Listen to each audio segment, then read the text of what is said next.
Hello dear students, welcome back to Francis lectures. അപ്പോൾ നമ്മളെ S4 ക്ലാസ്സിലെ computer architecture and micro controller എന്നൊരു സബ്ജക്റ്റാണ് ഞാൻ എടുക്കുന്നത്. ഓക്കെ, നിങ്ങൾക്ക് എല്ലാവർക്കും തന്നെ പരിചയം ഉണ്ടാവുമെന്ന് വിചാരിക്കുന്നു.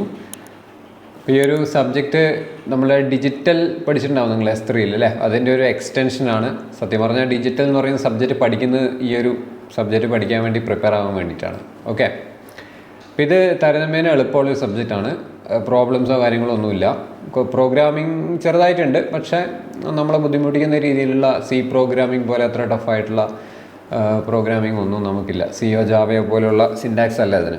അപ്പോൾ എളുപ്പത്തിൽ പഠിക്കാം. പിന്നെ പൊതുവേ എന്താ പറയുക, നമുക്ക് നിങ്ങൾ ഉപയോഗിക്കുന്ന മൊബൈൽ ഫോണും കമ്പ്യൂട്ടറൊക്കെ ആയിട്ട് കമ്പയർ ചെയ്ത് എളുപ്പത്തിൽ എനിക്കിത് നിങ്ങൾക്ക് പറഞ്ഞു തരാം എന്നുള്ളതാണ് ഈ സബ്ജക്റ്റിൻ്റെ പ്രത്യേകത. അപ്പോൾ നിങ്ങൾ കുറേയൊക്കെ മൊബൈൽ ഫോണിൻ്റെയൊക്കെ കുറേ കാര്യങ്ങളൊക്കെ നിങ്ങൾ മനസ്സിലാക്കിയിട്ടുണ്ടാവുമല്ലോ. ഉദാഹരണം, ഇപ്പോൾ ഇറങ്ങുന്ന മൊബൈൽ ഫോണിനൊക്കെ മിനിമം എത്ര GB RAM ഉണ്ട് എന്ന് ചോദിച്ചു കഴിഞ്ഞാൽ നിങ്ങൾക്ക് ആൻസർ പറയാൻ പറ്റുമെന്ന് ഞാൻ വിചാരിക്കുന്നു. Okay, yes. അപ്പോൾ ഓഡിയബിൾ അല്ലേ എല്ലാവർക്കും? ഹബൈ കൃഷ്ണ, ചന്ദന പി, ഓഡിയബിൾ അല്ലേ? കേൾക്കുന്നില്ലേ? ചാറ്റ് ബോക്സിലൊരു ഓക്കെ പറ. യെസ്. അപ്പോൾ ഈ ചാറ്റ് ബോക്സ് കുറച്ചുകൂടി ഇൻട്രാക്റ്റീവ് ആക്കണം. ചാറ്റ് ബോക്സ് ഇൻട്രാക്റ്റീവ് ആക്കാതെ നിങ്ങൾക്ക് നിങ്ങളുടെ സംശയങ്ങൾ തീരില്ല, ശരിയല്ലേ? എന്നാലേ എനിക്ക് കൂടുതൽ കാര്യങ്ങൾ നിങ്ങൾക്ക് പറഞ്ഞുതരാൻ പറ്റുള്ളൂ. നിങ്ങൾക്ക് എന്താണ് മനസ്സിലാവാത്തതെന്ന് എനിക്കറിയാൻ ഈ ഒരു വഴിയേ ഉള്ളൂ, കാരണം ഞാൻ നിങ്ങളെ നേരിട്ട് കാണുന്നില്ല. അപ്പോൾ ചാറ്റ് ബോക്സ് തൊട്ടേ അതിനകത്ത് ഡൗട്ടുകൾ അല്ലെങ്കിൽ എന്തെങ്കിലും കമൻസ് പറയാനുണ്ടെങ്കിൽ അതൊക്കെ പറയാം. ഓക്കെ, അപ്പോൾ എന്തായാലും സബ്ജക്റ്റിൻ്റെ സിലബസിലേക്ക് നമുക്ക് പോവാം. ഒന്നാമത്തെ യൂണിറ്റ് നമ്മൾ ഓർഡറിൽ തന്നെയാണ് പോകുന്നത്. 1, 2, 3, 4, 5 ഓർഡറിൽ തന്നെയാണ് പോകുന്നത്. അപ്പോൾ ഒന്നാമത്തെ യൂണിറ്റിൽ computer arithmetic and processor basics ആണ് പഠിക്കാനുള്ളത്. അപ്പോൾ ഇതിൽ മൈക്രോ കൺട്രോളറിനെ കുറിച്ച് കുറച്ച് കാര്യങ്ങൾ പറയുന്നത്, ജനറൽ കമ്പ്യൂട്ടറിനെ പറ്റിയുള്ള കാര്യങ്ങളാണ് ഇതിനകത്ത് കൂടുതലും. അപ്പോൾ ഈ ഒരു സിലബസ് നമുക്ക് ഒരിക്കലും ഒരു ഓർഡറിൽ പഠിക്കാൻ പറ്റില്ല. ഓക്കെ, ഒരിക്കലും ഒരു ഓർഡറിൽ പഠിക്കാൻ പറ്റില്ല. ഇപ്പോൾ സത്യം പറഞ്ഞാൽ നിങ്ങളുടെ ഫസ്റ്റ് യൂണിറ്റിലുള്ള കുറച്ച് കാര്യങ്ങൾ നിങ്ങൾക്ക് മനസ്സിലാവണമെങ്കിൽ നിങ്ങൾ സെക്കൻഡ് യൂണിറ്റിൻ്റെ ഒരു ഹാഫ് കംപ്ലീറ്റ് ആയിട്ട് മനസ്സിലാക്കിയിരിക്കണം. അപ്പോൾ അങ്ങനെയാണ് ഈ സിലബസിൻ്റെ ഒരു ചാർട്ടിംഗ് എന്ന് പറയുന്നത്. അപ്പോൾ നമ്മൾ കുറേയൊക്കെ എന്താ ചെയ്യുന്നത് വെച്ചാൽ ഷഫിൾഡ് ആയിട്ടാണ് പഠിക്കാൻ പോകുന്നത്. At the end of the day സിലബസിലുള്ള എല്ലാ കാര്യങ്ങളും നമ്മൾ എന്ത് ചെയ്യും? ഡിസ്കസ് ചെയ്യും. ഓക്കെ, നിങ്ങൾ കുറച്ചുകൂടി സപ്പോർട്ടീവായിട്ട് നിൽക്കണം, എന്നാൽ മാത്രമേ കാര്യങ്ങൾ മുമ്പോട്ട് പോവുള്ളൂ. അപ്പം പറഞ്ഞ പോലെ ചാറ്റ് ബോക്സ് കുറച്ചുകൂടി ഒന്ന് ആക്റ്റീവ് ആക്കാം. യെസ്. അപ്പം ഇതിൻ്റെ ഈ ഒരു സിലബസിൻ്റെ സെക്കൻഡ് ഹാഫ് തൊട്ടാണ് നമ്മൾ തുടങ്ങുന്നത്. നമ്മൾ തുടങ്ങുന്നത് ആക്ച്വലി ജനറൽ ഇൻറ്റേർണൽ ആർക്കിടെക്ചർ തൊട്ട് ഇങ്ങോട്ട് ലാസ്റ്റ് വരെ. ഓക്കെ, ഇങ്ങനെ ഇത് മുഴുവൻ കംപ്ലീറ്റ് തീർത്തതിന് ശേഷമാണ് നമ്മൾ ആദ്യത്തെ ഹാഫിലേക്ക് പോവുക. ഓക്കെ, അങ്ങനെയാണ് ഇപ്പോൾ ഞാൻ പ്ലാൻ ചെയ്തിരിക്കുന്നത്. അപ്പോൾ എന്തായാലും നമുക്ക് തുടങ്ങാം.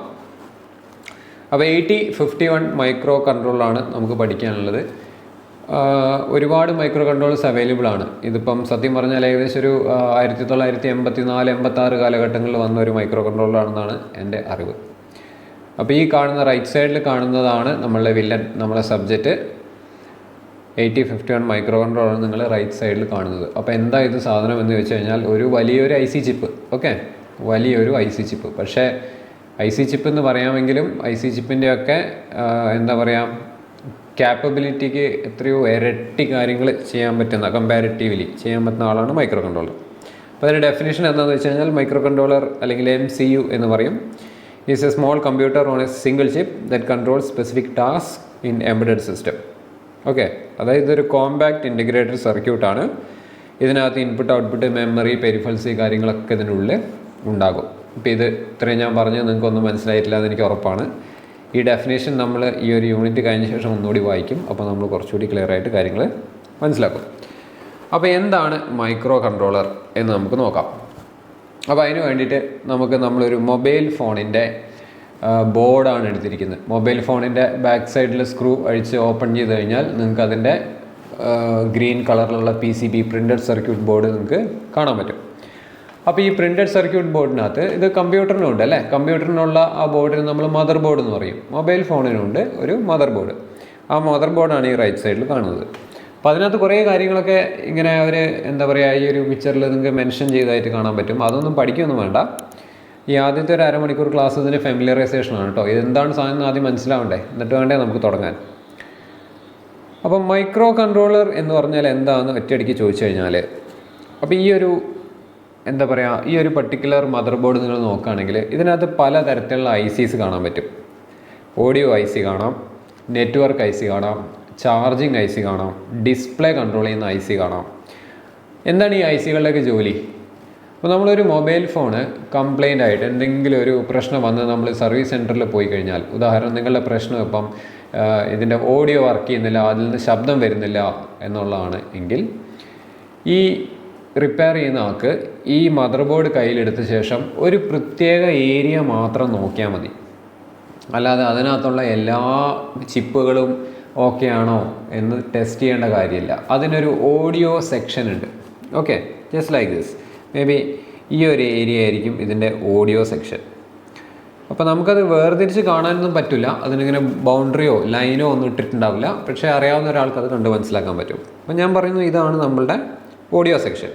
ആ ഓഡിയോ സെക്ഷനിൽ ഈ ഓഡിയോൻ്റെ കാര്യങ്ങൾ കൺട്രോൾ ചെയ്യുന്ന ഒരു IC ഉണ്ടാവും. ആ ICക്ക് എന്തെങ്കിലും കേടുപാടുകളോ അല്ലെങ്കിൽ അതുമായിട്ട് ബന്ധപ്പെട്ട എന്തെങ്കിലും കമ്പോണൻസിന് കേടുപാടുകളോ വന്നതുകൊണ്ടായിരിക്കാം ശബ്ദം വരാത്തത്. ഓക്കെ, അപ്പോൾ അവിടെ മാത്രം നോക്കിയാൽ മതി. ഇനി നിങ്ങൾ നെറ്റ്വർക്ക് കിട്ടുന്നില്ല എന്നുള്ളൊരു ഇഷ്യൂ ആയിട്ട് നിങ്ങൾ പോവുകയാണെങ്കിൽ ആ നെറ്റ്വർക്കിൻ്റെ സെക്ഷൻ മാത്രം നോക്കിയാൽ മതി. ഇപ്പോൾ ഇതിനകത്ത് നോക്കിക്കഴിഞ്ഞാൽ ഇവിടെ ഒരു നെറ്റ്വർക്ക് സെക്ഷൻ കാണാൻ പറ്റും, കണ്ടോ? ഈ നെറ്റ്വർക്ക് IC ആയിട്ട് ബന്ധപ്പെട്ട ആൾക്കാരെ മാത്രം ചെക്ക് ചെയ്യാൽ മതി. നിങ്ങൾക്ക് ചാർജിങ്ങിന് പ്രശ്നം ഉണ്ടെങ്കിൽ ചാർജിങ് സെക്ഷൻ നോക്കിയാൽ മതി. ഡിസ്പ്ലേക്ക് പ്രോബ്ലം ഉണ്ടെങ്കിൽ ഡിസ്പ്ലേ സെക്ഷൻ നോക്കിയാൽ മതി. അങ്ങനെ പൊതുവായിട്ട് ഇതിൻ്റെ മദർ ബോർഡിനെ പല പാർട്ടുകളായിട്ട് തിരിച്ചിട്ടുണ്ട്. ആ പാർട്ടുകളിലൊക്കെ ജോലി ചെയ്യുന്നത് അതിൻ്റേതായ ICകളാണ്. നെറ്റ്വർക്കിൻ്റെ കാര്യം ചെയ്യുന്ന ആളെ നെറ്റ്വർക്ക് IC എന്ന് പറയും, ചാർജിങ്ങിൻ്റെ കാര്യം ചെയ്യുന്ന ആളെ ചാർജിങ് IC എന്ന് പറയും, അതേപോലെ ഓഡിയോ സംബന്ധമായ കാര്യങ്ങൾക്ക് ഓഡിയോ IC എന്ന് പറയും, ഗ്രാഫിക്സിൻ്റെ IC ഉണ്ടാകും, പവർ സെക്ഷന് പവർ IC ഉണ്ടാകും. ഇവരൊക്കെയാണ് ഈ സെക്ഷനിലെ കാര്യങ്ങൾ ചെയ്യുന്നത്. അപ്പം നമ്മുടെ മൈക്രോ കൺട്രോളർ ആരാന്ന് പറഞ്ഞാൽ, ഇതിനകത്ത് ഈ ICകളെല്ലാം കൺട്രോൾ ചെയ്യാൻ വേണ്ടി ഒരു ഓവറോൾ വലിയ ഒരു IC കാണാം. ഓക്കെ, അപ്പോൾ ആ ഒരു IC ഇത് ഈ കാണുന്നതാണ് ഈ ബോർഡ്. ഇത് പഴയ ബോർഡാട്ടോ, പഴയ നോക്കിയേൻ്റെ ഏകദേശം 25 കൊല്ലം പഴക്കമുള്ളൊരു ബോർഡാണ് ഞാൻ കാണിച്ചിരിക്കുന്നത്. കാരണം ഇപ്പോഴത്തെ ബോർഡിൽ 2 ലെയറായിട്ടാണ് പിന്നെ ICകളൊക്കെ സ്ട്രക്ചർ ചെയ്തിരിക്കുന്നത്. ചിലപ്പം സാൻഡ്വിച്ച് ചെയ്യും, അപ്പോൾ നമുക്ക് പുറത്തുനിന്ന് കാണാൻ പറ്റില്ല. അതുകൊണ്ടാണ് പഴയൊരു ഫോട്ടോ എടുത്തത് കേട്ടോ. അങ്ങനെ ഈ ബാക്കി എല്ലാ ICകളെയും കൺട്രോൾ ചെയ്യുന്ന വളരെ വലിയ പവർഫുൾ ആയിട്ടുള്ള ഒരു IC ആണ് നമ്മളുടെ മൈക്രോ കൺട്രോളർ. അപ്പം മൈക്രോ കൺട്രോളർ തീരുമാനിക്കും എപ്പോൾ ഓഡിയോ IC വർക്ക് ചെയ്യണം, അല്ലെങ്കിൽ ഏത് ഇൻറ്റൻസിറ്റിയിൽ വർക്ക് ചെയ്യണം, എപ്പോൾ ഓൺ ആവണം, എപ്പോൾ ഓഫ് ആവണം. നെറ്റ്വർക്ക് IC എപ്പോൾ ഓൺ ആവണം, ഓഫ് ആവണം, ആര് തീരുമാനിക്കും? മൈക്രോ കൺട്രോളർ തീരുമാനിക്കും. ഓൺ ആവും ഓഫ് ആവും മാത്രമല്ല, അതിൻ്റെ എല്ലാ തരത്തിലുള്ള പ്രവർത്തനങ്ങളും നിയന്ത്രിക്കുന്നതും കൺട്രോൾ ചെയ്യുന്നത് ആക്ച്വലി ആരാണ്? അതിനകത്തുള്ള മൈക്രോ കൺട്രോളറാണ്. ഇനി ഇപ്പം ഏറ്റവും ലേറ്റസ്റ്റ് നിൽക്കുന്ന മൈക്രോ കൺട്രോളർ ഏതാണ്? മൈക്രോ കൺട്രോൾ എന്ന് പറയാൻ പറ്റില്ല, എന്നാലും ഇപ്പം നമുക്ക് അങ്ങനെ പറയാം. അത് മൈക്രോ പ്രോസസ്സർ എന്നാണ് പറയുക. രണ്ടും ഒരേ സംഭവം തന്നെ, ചെറിയ വ്യത്യാസമുള്ളൂ. എന്താണെന്നുള്ള വഴിയെ പഠിക്കാം. നിങ്ങൾ സ്നാപ്ഡ്രാഗൺ എന്ന് കേട്ടിട്ടുണ്ടോ? സ്നാപ്ഡ്രാഗൺ ഇപ്പം ഏറ്റവും ലേറ്റസ്റ്റ് ഏതാ? സ്നാപ്ഡ്രാഗൺ ഏതാണ്? അബൈ പറയും, ഏതാ സ്നാപ്ഡ്രാഗണിൻ്റെ ഇപ്പം ഏറ്റവും ഇറങ്ങിയതിൽ വെച്ച് ഏറ്റവും ലേറ്റസ്റ്റ് ചിപ്പ് ഏതാ? അബൈ നോക്കട്ടെ, അറിയാമോ നോക്കട്ടെ. ഏറ്റവും latest release 8th generation. Correct answer 8th generation തന്നെയാണ്. അപ്പോൾ 8th Gen 3 ആണ് ഇപ്പോൾ ലേറ്റസ്റ്റ് വന്നത്. ഇനിയിപ്പോൾ ഈ 2025 8th Gen Elite എന്ന് പറയുന്നൊരു ചിപ്പ് സ്നാപ്ഡ്രാഗണിൻ്റെ സീരീസിലേക്ക് ആഡ് ആയിട്ടുണ്ട്. അല്ലെങ്കിൽ സ്നാപ്ഡ്രാഗൺ അല്ലെങ്കിൽ നിങ്ങൾ വേറൊരു പേര് കേട്ടിട്ടുണ്ടാവും. സ്നാപ്ഡ്രാഗൺ അല്ലാതെ മറ്റൊരു പേര് എക്സിനോസ് എന്ന് പറയുന്ന സീരീസ് നിങ്ങൾ കേട്ടിട്ടുണ്ടാവും, ശരിയല്ലേ? അപ്പോൾ അങ്ങനെ ഇവരൊക്കെയാണ് ആക്ച്വലി ഇതിൻ്റെ മൈക്രോ കൺട്രോളർ എന്ന് പറയുന്നത്. ഏത്? നമ്മളുടെ മൊബൈൽ ഫോണിൻ്റെ. ഓക്കെ, അപ്പോൾ ഈ സ്നാപ്ഡ്രാഗൺ എന്ന് പറയുന്ന ചിപ്പാണ് എല്ലാ കാര്യങ്ങളും കൺട്രോൾ ചെയ്യുന്നത്. അപ്പോൾ കൺട്രോൾ ചെയ്യാമെന്ന് പറയുമ്പോൾ ചിലപ്പോൾ നിങ്ങൾക്ക് ഒരു ഡൗട്ട് വരും, എന്താണ് ഈ കൺട്രോൾ ചെയ്യുന്നത് അല്ലേ? ഞാനൊരു ഉദാഹരണം പറയാം. നിങ്ങൾക്കൊരു കോൾ വന്നു. അപ്പോൾ ആ കോൾ വരുന്ന സമയത്ത് നിങ്ങളൊരു പാട്ട് കേട്ടോണ്ടിരിക്കുക എന്ന് വിചാരിച്ചോ. അപ്പോൾ പാട്ട് കേട്ടോണ്ടിരിക്കുമ്പോഴാണ് ഒരു കോൾ വരുന്നത്. എന്തായിരിക്കും നടക്കുക? നിങ്ങളുടെ പാട്ട് അവിടെ പോസാവും അല്ലേ? എന്നിട്ട് കോൾ എടുക്കാനുള്ള കാര്യങ്ങൾ നിങ്ങളുടെ മൊബൈൽ ഫോൺ ചെയ്യും. ഡിസ്പ്ലേയിലൊരു ഐക്കൺ വരുത്തും അല്ലേ? കാര്യങ്ങളൊക്കെ സെറ്റാക്കും. അപ്പം കോൾ വിളിക്കുന്ന സമയത്ത് എന്തിൻ്റെ ആവശ്യമില്ല? നമ്മളുടെ ഓഡിയോ സെക്ഷനിലെ സ്പീക്കറിലേക്ക് പോകുന്ന പവർ അത് കട്ട് ചെയ്യും. ഓഡിയോ പോകേണ്ട ആവശ്യമില്ല അല്ലേ? കോൾ കട്ട് ചെയ്ത് കഴിഞ്ഞാലോ? കോൾ കട്ട് ചെയ്ത് കഴിഞ്ഞാൽ തിരിച്ച് എന്തിലേക്ക് വരും? തിരിച്ച് നമ്മൾ പാടിക്കൊണ്ടിരിക്കുന്ന പാട്ടിലേക്ക് ഇതിനെ കൺട്രോൾ തിരിച്ചു വരും. ശരിയല്ലേ? ഇനിയിപ്പം നിങ്ങൾ മൊബൈൽ ഫോണിൽ ഒരു ഗെയിം കളിച്ചുകൊണ്ടിരിക്കുകയെന്ന് വിചാരിച്ചോ. ഗെയിം കളിച്ചുകൊണ്ടിരിക്കുന്നതിൻ്റെ ഇടയ്ക്ക് പെട്ടെന്ന് നിങ്ങൾക്കൊരു കോൾ വന്നു. ആ കോൾ നിങ്ങൾ അറ്റൻഡ് ചെയ്തിട്ട് നിങ്ങൾ ചെവിയിൽ വെച്ച് കഴിഞ്ഞാൽ ആ ഡിസ്പ്ലേ ഓഫ് ആവുന്ന നിങ്ങൾക്ക് കാണാൻ പറ്റും. ശരിയല്ലേ? അപ്പോൾ ആ ഡിസ്പ്ലേൻ്റെ IC ആ സമയത്ത് വർക്ക് ചെയ്യേണ്ട ആവശ്യമില്ല. അതേപോലെ തന്നെ പാട്ട് പാടിക്കൊണ്ടിരിക്കുകയാണെങ്കിൽ ഓഡിയോ സെക്ഷനിലെ ചില ഡിപ്പാർട്ട്മെൻറ്റ്സ് വർക്ക് ചെയ്യേണ്ട ആവശ്യമില്ല. ആ സമയത്തൊക്കെ അത് ഓഫായിരുന്നാൽ അത്രയും പവർ നമുക്ക് സേവ് ചെയ്യാം. കണ്ടില്ലേ? അപ്പോൾ മൈക്രോ കൺട്രോളറാണ് ഈ കാര്യങ്ങളൊക്കെ തീരുമാനിക്കുന്നത്. അപ്പോൾ നമുക്ക് പ്രത്യക്ഷത്തിൽ ഇങ്ങനെ കുറേ എക്സാമ്പിൾസ് പറയാൻ പറ്റുമെങ്കിലും നമ്മളറിയാതെ ഒരുപാട് കാര്യങ്ങൾ ഇങ്ങനെ നടക്കുന്നുണ്ട്. ഓക്കെ, ഇപ്പോൾ മൈക്രോ കൺട്രോളർ ഇങ്ങനെ കൺട്രോൾ ചെയ്യാൻ ഒരു രാജാവായിട്ട് ആ ഒരു ബോർഡിൽ ഉള്ളത് കൊണ്ടാണ് എല്ലാ ICസും കൃത്യസമയത്ത് കൃത്യമായിട്ട് കാര്യങ്ങൾ ചെയ്യുന്നത്. നമ്മളെ കമ്പ്യൂട്ടർ മദർ ബോർഡിലേക്ക് പോയി കഴിഞ്ഞാൽ അവിടെ മൈക്രോ കൺട്രോളർ എന്ന് പറയില്ല, വലിയൊരു മൈക്രോ കൺട്രോളർ. അപ്പോൾ അതിൻ്റെ പേര് പറയുകയാണ് മൈക്രോ പ്രോസസ്സർ എന്ന് പറയും. മൈക്രോ എന്ന് പറയുന്ന വാക്ക് കൊമേഴ്ഷ്യലി ഉപയോഗിക്കാറില്ല, പ്രോസസ്സർ എന്ന് മാത്രം. ഏതാണ് കമ്പ്യൂട്ടറിൽ ഇപ്പം ഏറ്റവും പവർഫുൾ ആയിട്ടുള്ള പ്രോസസ്സർ? ഏതാ പറഞ്ഞേ?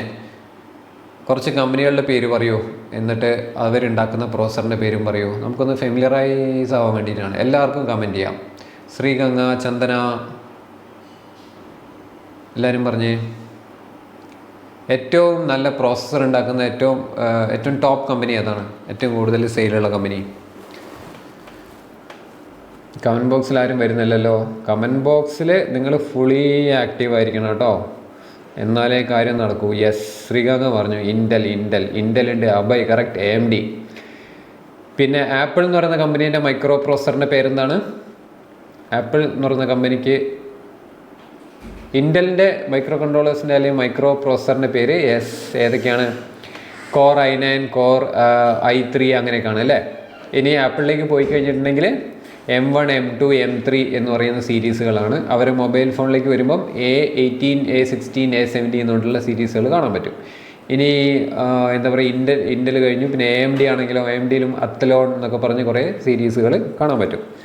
അപ്പോൾ ഇതിൽ ഇപ്പോൾ ഏതാ നമ്മളുടെ ഇൻറ്റൽ മൈക്രോ പ്രോസസ്സർ നോക്കുകയാണെങ്കിൽ ഇപ്പം നമുക്ക് Core i9 ആണുള്ളത് അല്ലേ. അതിന് മുമ്പ് i7, i3 ഉണ്ടായിരുന്നു. i3ക്ക് മുമ്പ് ഏതാ? ഇത് ഏകദേശം ഒരു 2000 വർഷം. ഓക്കെ, 2010 കേട്ടോ. 2010 i3 ഇറങ്ങിയത്. പിന്നെ അതിന് മുമ്പ് നമുക്ക് ഡ്യുവൽ കോർ ഉണ്ടായിരുന്നു. ഡ്യുവൽ കോർ എന്ന് പറയുന്ന ഒരു മൈക്രോ കൺട്രോളർ ഉണ്ടായിരുന്നു. അതിനു മുമ്പ് Core 2 Duo എന്ന് പറഞ്ഞൊരു മൈക്രോ കൺട്രോളർ ഉണ്ടായിരുന്നു. അതിനും പുറകോട്ട് നിങ്ങൾ പോവുകയാണെങ്കിൽ 80486 എന്ന് പറഞ്ഞൊരു മൈക്രോ കൺട്രോളർ ഉണ്ടായിരുന്നു. അപ്പോഴേക്കും കാലഘട്ടം 1990കളിലെത്തി കേട്ടോ. പിന്നെ 80386 എന്ന് പറഞ്ഞൊരു കൺട്രോളർ ഉണ്ടായിരുന്നു. പിന്നെ 80286 വന്നു. പിന്നെ 80186 വന്നു. അതിനുശേഷം അതിന് മുമ്പ് 8088 എന്ന് പറഞ്ഞ സാധനം ഉണ്ടായിരുന്നു. അതിനു മുമ്പ് 8085 എന്ന് പറഞ്ഞൊരു സീരീസ് ഉണ്ടായിരുന്നു. അതിനു മുമ്പ് 8051 ഉണ്ടായിരുന്നു. അതിനു മുമ്പ് 8008 ഉണ്ടായിരുന്നു. 8004 ഉണ്ടായിരുന്നു. അതിനു മുമ്പ് 4004 ഉണ്ടായിരുന്നു. അപ്പോൾ ഇതാണ് ഇതിൻ്റെ ഒരു ഹിസ്റ്ററി എന്ന് പറയുന്നത്. ഓക്കെ, അപ്പോൾ നമ്മൾ നോക്കിക്കഴിഞ്ഞാൽ ഏകദേശം ഈ താഴെ എഴുതിയിരിക്കുന്ന സെക്ഷനൊക്കെ അതിൻ്റെ മോഡൽ നമ്പറിലാണ് അറിയപ്പെട്ടെങ്കിൽ ഇപ്പോൾ അറിയപ്പെടുന്നത് എന്താണ്? Core i9 എന്ന് പറയുന്ന നെയിംസിലാണ്, നമ്പറുകളല്ല പേരായിട്ട് വരുന്നത്. ഓക്കെ, അപ്പോൾ നിങ്ങൾക്ക് അറിയാവുന്ന കാര്യങ്ങളൊക്കെ കുറച്ചൊക്കെ. മൊബൈൽ ഫോണിൻ്റെ നോക്കുകയാണെങ്കിൽ ഇങ്ങനെ നമുക്ക് പുറകോട്ട് കുറേ പ്രോസസ്സറിൻ്റെ പേരൊക്കെ നമുക്ക് പറയാൻ പറ്റും. ഓക്കെ, അപ്പോൾ ആ ഒരു സെക്ഷൻ മൈക്രോ കൺട്രോളർ എന്താണെന്നുള്ളത് ബേസിക്കലി നിങ്ങൾക്ക് മനസ്സിലായി എന്ന് വിചാരിക്കുന്നു. ഓക്കെ, ഇനി മേജർ മാനുഫാക്ചേഴ്സ്, മൈക്രോ കൺട്രോളർ ഉണ്ടാക്കുന്ന മേജർ മാനുഫാക്ചേഴ്സ് ആരൊക്കെയാണ് പറയാൻ പറ്റുമോ? ആരൊക്കെയാണ് പറഞ്ഞേ? ചന്ദന പറയൂ, മൈക്രോ കൺട്രോളർ ഉണ്ടാക്കുന്ന കുറച്ച് കമ്പനി. യെസ്, പോരട്ടെ. ലീഡ് ചെയ്ത് നിൽക്കുന്ന കമ്പനി അത് ഇൻറ്റൽ അല്ലേ. ഇവർ ലീഡ് ചെയ്ത് നിൽക്കുമായിരുന്നു. പക്ഷേ നിങ്ങൾക്കറിയാം, ഇപ്പം ഒരു 2-3 ആഴ്ച മുമ്പ് ഒരു കമ്പനി അതിൻ്റെ മുകളിൽ കയറി. ഏതാ കമ്പനി? ഇപ്പോൾ ആപ്പിളിനേക്കാളും മുകളിൽ ലോകത്ത് ഏറ്റവും കൂടുതൽ റവന്യൂ ഉണ്ടാക്കുന്ന കമ്പനിയായി മാറിയ കമ്പനി ഏതാണ്? NVIDIA കേട്ടോ. NVIDIA എന്ന് പറഞ്ഞാൽ ഗ്രാഫിക് കാർഡൊക്കെ ഉണ്ടാക്കുന്ന കമ്പനിയില്ലേ, അവരാണ് ഇപ്പോൾ ഏറ്റവും ടോപ്പ്. അതിന് താഴെ ഇൻറ്റൽ ഉണ്ട്. ഇനി ആപ്പിൾ INC കമ്പനി ഉണ്ടാക്കുന്നുണ്ട്. ഇനി നിങ്ങൾക്ക് അറിയാത്ത കുറച്ച് പേരുകൾ കൂടി ഞാൻ പറയാം. റോക്ക്വെൽ എന്ന് പറഞ്ഞൊരു കമ്പനിയുണ്ട്, റോക്ക്വെൽ. സിഗ്നെറ്റിക്സ് എന്നൊരു കമ്പനിയുണ്ട്, സിഗ്നെറ്റിക്സ്.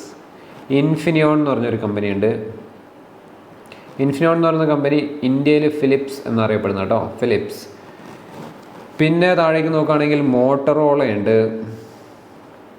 ഓക്കെ, നാഷണൽ സെമി കണ്ടക്ടേഴ്സ്,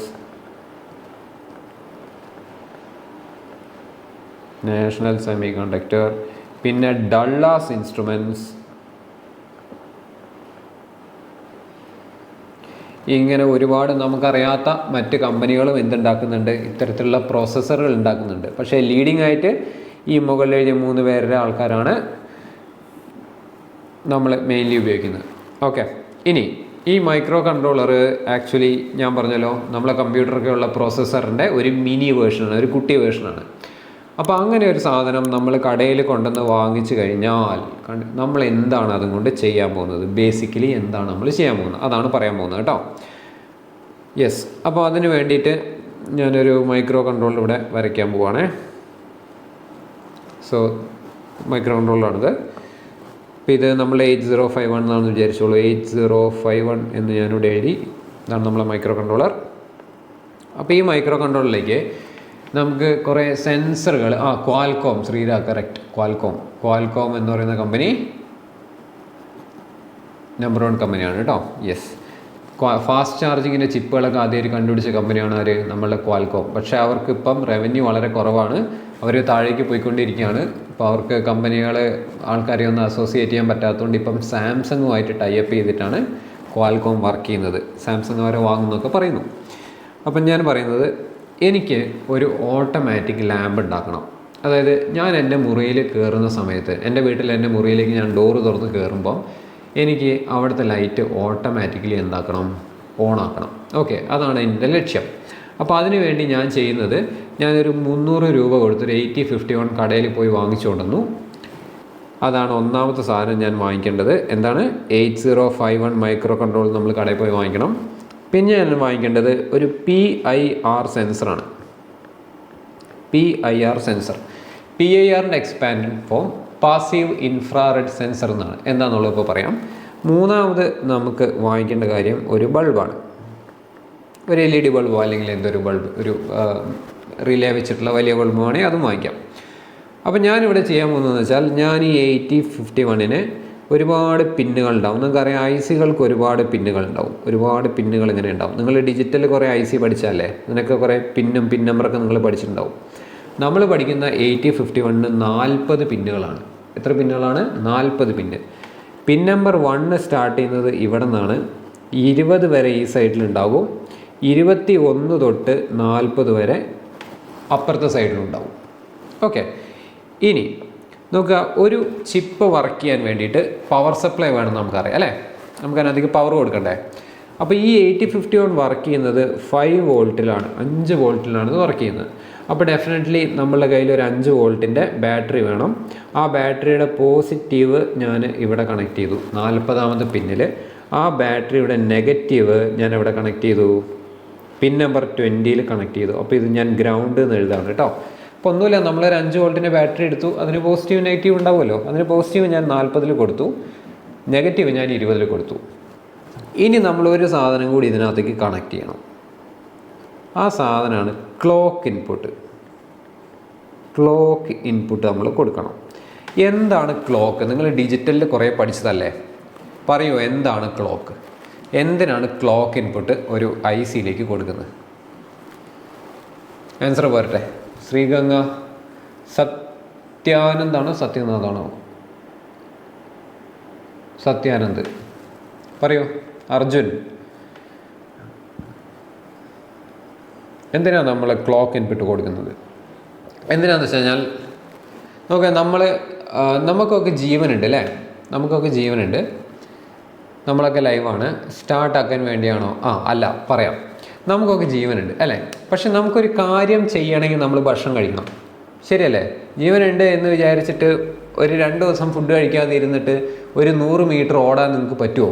അല്ലെങ്കിൽ ഒരു 5 ദിവസം ഫുഡ് കഴിക്കാനിരുന്നിട്ട് ഒരു മാരത്തോൺ പോകാൻ നിങ്ങൾക്ക് പറ്റുമോ? പറ്റൂല. നമുക്ക് ജീവനുണ്ട്, നമ്മളെ അലൈവാന്നിട്ട് കാര്യമില്ല. നമുക്കൊരു കാര്യം ചെയ്യണമെങ്കിൽ നമ്മൾ ഭക്ഷണം കഴിക്കണം. ഭക്ഷണം കഴിച്ചാൽ മാത്രമേ ആ എനർജി ഉപയോഗിച്ച് നമുക്ക് എന്തെങ്കിലും കാര്യങ്ങൾ ചെയ്യാൻ പറ്റുള്ളൂ. മൈക്രോ കൺട്രോളറും അതേപോലെ തന്നെ. അപ്പോൾ അതിന് ജീവൻ കൊടുക്കുന്ന പ്രോസസ്സാണ് ഈ 5 വോൾട്ട് നമ്മൾ അതിനകത്തേക്ക് അപ്ലൈ ചെയ്യാമെന്ന് പറഞ്ഞാൽ. 5 വോൾട്ട് കൊടുത്താൽ അയാൾക്ക് ജീവൻ വന്നു. ഇനി അതിന് കഴിക്കാൻ ഫുഡ് കൊടുക്കണം. ഈ ഫുഡാണ് നമ്മളുടെ ക്ലോക്ക് ഇൻപുട്ട്. ഒരു ക്രിസ്റ്റൽ ഓസിലേറ്റർ വഴിയാണ് നമ്മൾ ഈ ക്ലോക്ക് ഇൻപുട്ട് കൊടുക്കുന്നത്. നമുക്ക് ഈ ക്ലോക്ക് എന്ന് പറഞ്ഞാൽ ഇങ്ങനെ ഒരു ഓൺ ഓഫ് സിഗ്നലാണെന്നുള്ളത് നിങ്ങൾ പഠിച്ചിട്ടുണ്ടാവും. ഓൺ ഓഫ് സിഗ്നലാണ് അല്ലേ ഒരു ക്ലോക്ക് എന്ന് പറഞ്ഞാൽ എന്താണെന്നുള്ളത് നിങ്ങൾക്കറിയാം. അപ്പോൾ ഇത് ഉണ്ടാക്കുന്നത് ഒരു പീസോ ഇലക്ട്രിക് ക്രിസ്റ്റലിൽ നിന്നാണ് എന്നൊക്കെ നിങ്ങൾ പഠിച്ചിട്ടുണ്ടാവും. ഈ ക്ലോക്ക് ഇൻപുട്ട് എത്ര സ്പീഡിൽ നിങ്ങൾക്ക് ഈ മൈക്രോ കൺട്രോളിലേക്ക് കൊടുക്കാൻ പറ്റുമോ അത്രയും സ്പീഡിൽ അതിനെ കൊണ്ട് നമുക്കൊരു കാര്യം ചെയ്യിപ്പിക്കാൻ പറ്റും. ഓക്കെ, അതായത് ഒരു ക്ലോക്ക് സ്പീഡ് എത്ര ഫാസ്റ്റായിട്ടാണ് നമ്മൾ കൊടുക്കാൻ പോകുന്നത് അതിനനുസരിച്ചിട്ട് അത്രയും സ്പീഡിൽ മൈക്രോ കൺട്രോളർ നമുക്ക് കാര്യങ്ങൾ ചെയ്തു തരും. ഒരു ക്ലോക്ക് ഇൻപുട്ട് അതിൻ്റെ ഉള്ളിലേക്ക് കയറുമ്പം അതിന് കൊടുത്ത ഡ്യൂട്ടിയിലെ ആദ്യത്തെ ഡ്യൂട്ടി അത് ചെയ്യും. രണ്ടാമത്തെ ക്ലോക്ക് കയറുമ്പം രണ്ടാമത്തെ ഡ്യൂട്ടി ചെയ്യും, അപ്പം തന്നെ ചെയ്യും. പക്ഷേ ഈ ക്ലോക്ക് വരുന്നത് ഫാസ്റ്റ് ആണെങ്കിൽ മാത്രമേ അവന് കൊടുത്ത ഡ്യൂട്ടികൾ അവന് ഒന്നൊന്നായി പെട്ടെന്ന് ചെയ്തു തീർക്കാൻ പറ്റുള്ളൂ. അപ്പോൾ നോക്കിക്കോ, ഈ ഒരു ക്ലോക്ക് എന്ന് പറയുന്നത് ഇപ്പം ഞാൻ പറയുകയാണ് 1 മെഗാ ഹെഡ്സിൻ്റെ കാലമൊക്കെ കഴിഞ്ഞു അല്ലേ. നമുക്ക് വേണമെങ്കിൽ ഇപ്പോഴത്തെ കറണ്ട് ഇതിലേക്ക് പോവാം. അപ്പോൾ ഒരു മൈക്രോ കൺട്രോൾ ഞാനിവിടെ എഴുതാണ്. Intel core i9 3.83 mega hertz. അയ്യോ മെഗാ പിന്നെ ഞാൻ എഴുതിയില്ലേ, മെഗാ അല്ല ഗിഗ ആണ് കേട്ടോ, ഗിഗാ ഹെഡ്സ്. ഓക്കെ, ഇനി ഞാൻ വേറൊരു പ്രോസസ്സറിൻ്റെ ഇത് എഴുതാൻ പോവാണ്. Intel core i3 4.67 giga hertz. ഇതിലാരാണ് ഫാസ്റ്റ് എന്ന് നിങ്ങളോട് ചോദിച്ചു കഴിഞ്ഞാൽ നമുക്ക് കൺഫ്യൂഷൻ വരും. കാരണം ഇൻറ്റൽ കോർ i9 എന്ന് പറയുന്നത് വളരെ ക്യാപ്പബിൾ ആയിട്ടുള്ളൊരു പ്രോസസ്സറാണ്. അത് വളരെ ലേറ്റസ്റ്റ് ആണ് അല്ലേ. എന്നാൽ ഇൻറ്റൽ കോർ i3 എന്ന് പറയുന്ന സീരീസ് ഒരുപാട് കാലം മുമ്പ് ഇറങ്ങിയതാണ്. പക്ഷേ ഇതിൻ്റെ ക്ലോക്ക് സ്പീഡ് കണ്ടോ, ആദ്യത്തെ ക്ലോക്ക് സ്പീഡ് 3.83 GHz ആണ്, രണ്ടാമത്തെ 4.67 GHz ആണ്. നിങ്ങളൊരു കമ്പ്യൂട്ടർ വാങ്ങിക്കാൻ പോകുമ്പം പ്രോസസ്സറിൻ്റെ ക്ലോക്ക് സ്പീഡ് എന്തായാലും അതിൻ്റെ സ്പെസിഫിക്കേഷനിൽ പറയും. പോട്ടെ, നിങ്ങളൊരു പത്ര പരസ്യം എടുക്കാൻ വിചാരിച്ചോ, ഒരു കമ്പ്യൂട്ടർ ഇപ്പം ലെനോവോ എന്ന് പറയുന്ന ഒരു ലാപ്ടോപ്പിൻ്റെ പത്ര പരസ്യം എടുക്കുകയാണെങ്കിൽ അതിൻ്റെ CPU ഇൻറ്റൽ കോർ i9 ഇത്ര സ്പീഡ് 3.83 GHz എന്നതിനകത്ത് എഴുതിയിട്ടുണ്ടാവും. അത് എല്ലാവരും കണ്ടിട്ടുണ്ടോ?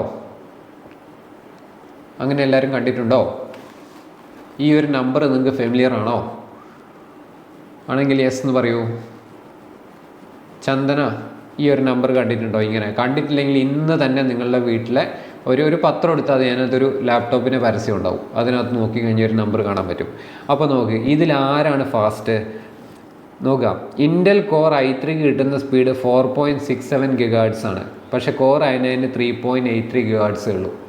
ഓക്കെ, അപ്പോൾ ഇതിലാരാണ് ഫാസ്റ്റ് എന്ന് വെച്ചാൽ രണ്ടാമത്തതാണ് ആക്ച്വലി ഫാസ്റ്റ്.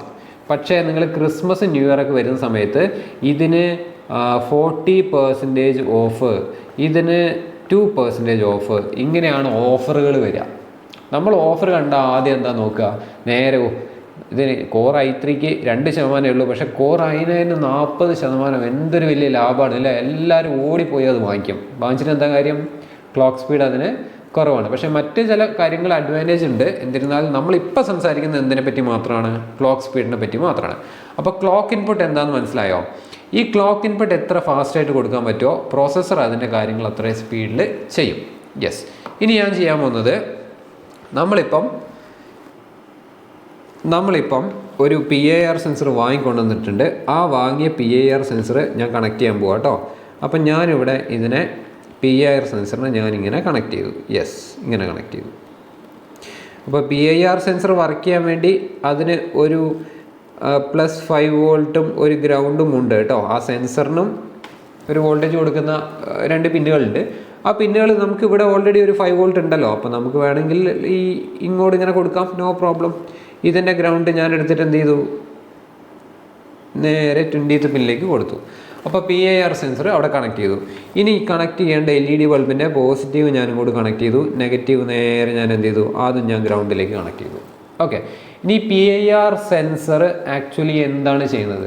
ഒരാൾ അതിൻ്റെ മുമ്പിലൂടെ പാസ് ചെയ്ത് കഴിഞ്ഞാൽ നമ്മളെ ബോഡിയൊക്കെ എന്ത് എമിറ്റ് ചെയ്യുന്നുണ്ട്? ഇൻഫ്രാറെഡ് എമിറ്റ് ചെയ്യുന്നുണ്ട് നമ്മളുടെ ബോഡി. അതുകൊണ്ടാണ് മറ്റേ ഇൻഫ്രാറെഡ് ഗൂഗിൾ കണ്ണാടി വെച്ച് നോക്കുമ്പം രാത്രിയിൽ നല്ല വെള്ള കളറിൽ മിലിറ്ററിക്കാരുടെ കയ്യിലൊക്കെ ഉണ്ടാവും, നമ്മളെ കാണാൻ പറ്റും.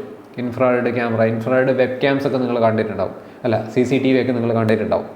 ഓക്കെ, അപ്പം അങ്ങനെ എമിറ്റ് ചെയ്യുന്ന ഇൻഫ്രാറെഡ് ഈ ആര് പിടിച്ചെടുക്കും? നമ്മളെ PIR സെൻസർ പിടിച്ചെടുക്കും.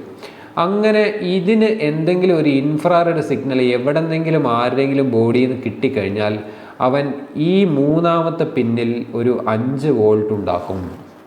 മൂന്നാമത്തെ പിന്നിൽ എന്തുണ്ടാക്കും? ഒരു 5 വോൾട്ട് ഉണ്ടാക്കും. അങ്ങനെ ഒരു 5 വോൾട്ട് ഉണ്ടാക്കി കഴിഞ്ഞാൽ ഈ LED ബൾബിനെ കത്തിക്കാനുള്ള പ്രോഗ്രാം നമുക്കതിനകത്തേക്ക് എഴുതി വയ്ക്കാം. സപ്പോസ് അത് മനസ്സിലാവണമെങ്കിൽ ഈ ഒരു പിന്ന് എന്ന് പറയുന്നത് ദിസ് ഇസ് പിൻ നമ്പർ 7 എന്ന് വിചാരിച്ചോളൂ. ഇത് കണക്ട് ചെയ്തിരിക്കുന്ന പിൻ നമ്പർ 21 ഓക്കെ, അപ്പോൾ അങ്ങനെയാണെങ്കിൽ നമുക്ക് ഇങ്ങനെ പ്രോഗ്രാം എഴുതാം. ഇഫ് 7ാമത്തെ പിന്നിൽ ഒരു വോൾട്ടേജ് കിട്ടിയാൽ ദെൻ 21ാമത്തെ പിന്നിൽ ഒരു വോൾട്ടേജ് ഉണ്ടാക്കുക. അപ്പം നമ്മളെ മൈക്രോ കൺട്രോളർ എന്ത് ചെയ്യും? 7ാമത്തെ പിന്നിൽ വോൾട്ടേജ് വരുന്നുണ്ടോ എന്ന് നോക്കിയിരിക്കും. 7ാമത്തെ പിന്നിൽ വോൾട്ടേജ് കിട്ടിക്കഴിഞ്ഞാൽ അതിനോട് പറഞ്ഞിരിക്കുന്ന പ്രോഗ്രാമിൽ നമ്മൾ എഴുതിയിരിക്കുന്നത് എന്താണ്? 21ാമത്തെ പിന്നിൽ ഒരു വോൾട്ടേജ് ഉണ്ടാക്കാൻ. അപ്പോൾ 21ാമത്തെ പിന്നിൽ വോൾട്ടേജ് ഉണ്ടാവുകയും ഈ LED ബൾബ് കത്തുകയും ചെയ്യും. ഇനി 7ാമത്തെ പിന്നിൽ വോൾട്ടേജ് വന്നില്ലെങ്കിൽ 21ാമത്തെ പിന്നിലും വോൾട്ടേജ് വേണ്ട എന്ന് നമുക്ക് എഴുതാം. ഇതിനെ തിരിച്ച് നമുക്ക് വർക്ക് ചെയ്യിപ്പിക്കാം. പ്രോഗ്രാം ഒന്ന് മാറ്റിയാൽ മതി. അപ്പം ആ പ്രോഗ്രാം നമ്മൾ എങ്ങനെ എഴുതുക? ആ പ്രോഗ്രാം നമുക്ക് നേരെ തിരിച്ചെഴുതാം. എങ്ങനെ എഴുതുക? ഇഫ് നമ്മളുടെ പിൻ നമ്പർ 7 ഈക്വൽ ടു 1 എന്നാണ് ഞാൻ എഴുതുന്നത്. 1 എന്ന് പറഞ്ഞാൽ ലോജിക് 1 എന്ന് പറഞ്ഞാൽ ലോജിക് 1, 0 എന്ന് പറഞ്ഞാൽ ലോജിക് 0. ഈ ലോജിക് 1 0 നിങ്ങൾ ഡിജിറ്റലിൽ കുറേ കേട്ടിട്ടുണ്ടാവും അല്ലേ? അതായത് ലോജിക് 1 എന്ന് പറഞ്ഞാൽ ഉദ്ദേശിക്കുന്നത് 3.3 വോൾട്ടിനും 5 വോൾട്ടിനും ഇടയ്ക്കുള്ള വോൾട്ടേജ് എന്നാണ്. ലോജിക് 0 എന്നുകൊണ്ട് നമ്മൾ ഉദ്ദേശിക്കുന്നത് 0-നും 3.3 വോൾട്ടിനും ഇടയ്ക്കുള്ള വോൾട്ടേജിനാണ്. ഓക്കെ, അപ്പോൾ നമ്മൾ if pin number equal to 1 എന്ന് പറഞ്ഞാൽ അതിൻ്റെ അർത്ഥം എന്താ? പിൻ നമ്പർ 7-ൽ ഒരു 1 വന്നാൽ എന്ന് പറഞ്ഞാൽ പിൻ നമ്പർ 7-ൽ ഒരു 5 വോൾട്ട് വന്നാൽ, 5 വോൾട്ട് വരുന്ന എവിടുന്നാ? PIR സെൻസർ എന്നാണ് വരുന്നത്. PIR സെൻസർ എന്തിനാ അപ്പം 5 വോൾട്ട് ഉണ്ടാക്കിയത്? അപ്പോൾ ഒരാൾ ഇതിലെ പാസ്സായി, അയാളുടെ ബോഡിയുള്ള ഇൻഫ്രാറെഡ് വന്ന് തട്ടി, അപ്പോൾ അതിന് കിട്ടുന്ന 5 വോൾട്ട് അത് ഇതിലെ ബൈപ്പാസ് ചെയ്ത് കിട്ടും. ബൈപ്പാസ് ചെയ്ത് വിട്ടപ്പോൾ ഇവിടെ പിൻ നമ്പർ 7-ൽ ഒരു വോൾട്ടേജ് വന്നു. അങ്ങനെ വരികയാണെങ്കിൽ നമ്മൾ എന്താ ചെയ്യേണ്ടത്? Pin number 21 is equal to 1. Pin number 21 1 ആക്കുക. ഓക്കെ, അത് ക്ലോസ് ചെയ്തു. അത് കഴിഞ്ഞിട്ട് നമ്മൾ എൽസ് അല്ലെങ്കിൽ എന്താ ചെയ്യുന്നത്? പിൻ നമ്പർ 7 ഈക്വൽ ടു, അത് എഴുതണ്ട, എൽസ് അല്ലെങ്കിൽ എന്നാണെങ്കിൽ പിൻ നമ്പർ 21 ഈക്വൽ ടു 0 എന്ന് പറഞ്ഞാൽ എന്താ? ബൾബ് ഓൺ ആക്കണ്ട. അപ്പം നോക്കുക, ഈ ഒരു പർട്ടിക്കുലർ തിങ് ഇതിനെ നമ്മൾ ആക്ച്വലി ഒരു പ്രോഗ്രാം എന്ന് പറയും അല്ലേ? ഒരു പ്രോഗ്രാം എന്ന് പറയും. അപ്പോൾ ഇങ്ങനെയുള്ള ഒരു പ്രോഗ്രാം നമ്മൾ ആക്ച്വലി എന്ത് ചെയ്യണം? ഇതിനകത്തോട്ട് ഡൗൺലോഡ് ചെയ്യണം. എന്നാലേ അവന് മനസ്സിലാവുള്ളൂ അവൻ എന്താ ചെയ്യേണ്ടതെന്ന്. ഓക്കെ, അപ്പോൾ ഈ ഒരു പ്രോഗ്രാം നമ്മൾ എങ്ങനെ ഡൗൺലോഡ് ചെയ്യും? No problem. നമ്മൾ കമ്പ്യൂട്ടർ എടുത്തിട്ട് കമ്പ്യൂട്ടറിനകത്ത് ആ പ്രോഗ്രാം ടൈപ്പ് ചെയ്യുക. കമ്പ്യൂട്ടറിൻ്റെ USB കേബിളിൽ നിന്ന് നമ്മൾ മൈക്രോ കൺട്രോളിലേക്ക് വയർ വഴി കണക്ഷൻ കൊടുക്കും. എന്നിട്ട് നമ്മൾ ഒരു പ്രത്യേക സോഫ്റ്റ്വെയർ ഉണ്ട്, അതിനകത്ത് ഡൗൺലോഡ് എന്ന് പറഞ്ഞ ബട്ടൺ ക്ലിക്ക് ചെയ്ത് കഴിഞ്ഞാൽ ഈ നമ്മൾ എഴുതിയ പ്രോഗ്രാം മുഴുവനും എന്തിലേക്ക് പോകും? നമ്മളെ ചിപ്പിലേക്ക് പോകും. അപ്പോൾ ചിപ്പിനുള്ള പ്രോഗ്രാം ലോഡായി. Okay, right. ഇപ്പം ഇത് ആക്ച്വലി ഈ ഒരു സിസ്റ്റത്തിന് ഒരു പേരിടുകയാണെങ്കിൽ നിങ്ങൾ എന്ത് പേരിടും? നമ്മൾ ഉണ്ടാക്കിയെടുത്ത ഈ സാധനത്തിന് ഒരു പേരിടണം. ഇത് നമ്മൾ എന്ത് പേരിടും? ഒരു പേര് സജസ്റ്റ് ചെയ്യുമോ? അഭയ് ഒരു പേര് സജസ്റ്റ് ചെയ്യൂ. നിങ്ങൾ സർക്യൂട്ടും ഡിജിറ്റലും പഠിച്ചുകൊണ്ടാണ് ഞാൻ ബേസിക്സ് കവർ ചെയ്യാതെ ഇങ്ങനെ പോകുന്നത് കേട്ടോ. എന്തെങ്കിലും മനസ്സിലായില്ലെങ്കിൽ അവിടെ എന്നെ പോസ് ചെയ്യിപ്പിക്കണം. കാരണം വെരി ഇമ്പോർട്ടൻറ്റ് സബ്ജക്റ്റ്. എല്ലാവരും പറയും ടഫാണ്, ഞാൻ ഒരിക്കലും പറയില്ല. നിങ്ങളെ നല്ല പച്ചവെള്ളം പോലെ ഇത് ക്ലിയർ ആക്കിയിട്ടേ ഞാൻ ഇവിടുന്ന് പോവുള്ളൂ. That's A guarantee from me. പക്ഷെ നിങ്ങൾക്ക് മനസ്സിലാവാത്ത എന്താണെന്നുള്ളത് എന്നോട് പറയണം. അപ്പോൾ പറഞ്ഞോ, ഇപ്പം നമ്മൾ ഉണ്ടാക്കിയെടുത്ത ഈ ഒരു സംവിധാനത്തിന് നമ്മൾ എന്ത് പറയും? ഒരു പേരിട്ടാൽ മതി. ഇതൊരു പ്രോജക്റ്റാണെന്ന് വിചാരിച്ചോ. ഈ പ്രോജക്റ്റ് നിങ്ങൾ എന്ത് പേരിടും? സംഗതി ഒന്നുമില്ല. ഒരാളതിൽ നടന്നു പോവുകയാണെങ്കിൽ ഒരു ബൾബ് നമ്മൾ കത്തിക്കും, ആൾ നടന്നു പോയി അപ്പുറത്ത് എത്തിക്കഴിഞ്ഞാൽ ബൾബ് ഓഫ് ആവും. ചാറ്റ് ബോക്സിൽ സ്ട്രെങ്ത് കുറവാണല്ലോ. ശ്രീഗംഗ, എന്താ ശ്രീഗംഗ അതിനൊരു പേരിടാൻ പറ്റുക നമുക്ക്? നിങ്ങൾ പറഞ്ഞില്ലേ ഞാനിപ്പോൾ ഒരു പേരിടും കേട്ടോ. ചാറ്റ് ബോക്സിൽ ഒന്നും വരുന്നില്ല. അവിടെ അവിടെ ഇരുന്ന് ഉറങ്ങും, ഞാനും ഇവിടെ ബോറടിച്ചിരുന്ന് ക്ലാസ് എടുക്കും. നമ്മൾ അങ്ങോട്ട് ഇങ്ങോട്ട് സംസാരിച്ചുകൊണ്ടിരുന്നാൽ ഇറ്റ് വുഡ് ബി ഫൈൻ. അതെന്ത് പറ്റി? ഭയങ്കര സിമ്പിളായിട്ട് അതന്നെ എല്ലാവരും ടൈപ്പ് ചെയ്തത് നെറ്റ്.